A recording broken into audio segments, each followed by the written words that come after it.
Hi, I'm Aaron Shorr. I'm the musical director for Still Crazy, the music of Paul Simon, which is a show that offers a musical retrospective of one of the most celebrated American songwriters.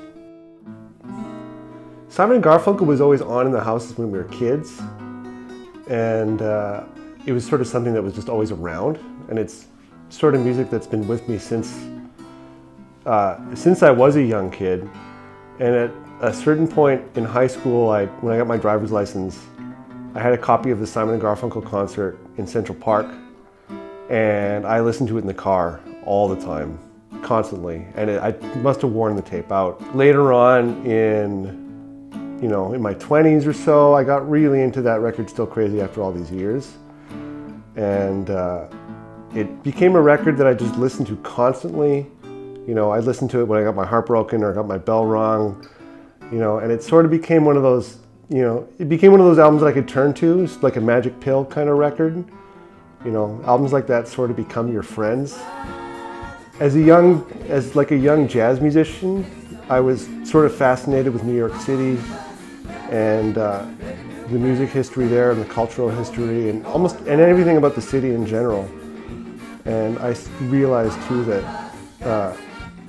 Paul's from New York. A lot of his music is about New York.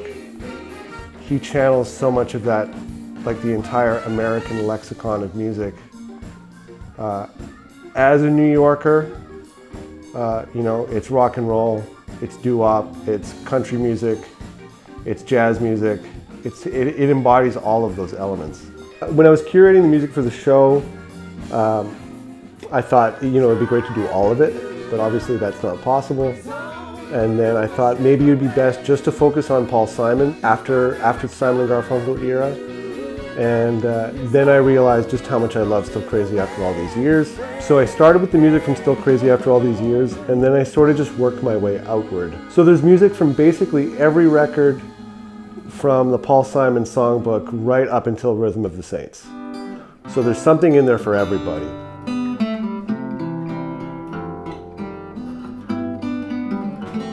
This show's different from other tribute shows in that no one's playing the role of Paul Simon. We're just representing the music as best as we possibly can.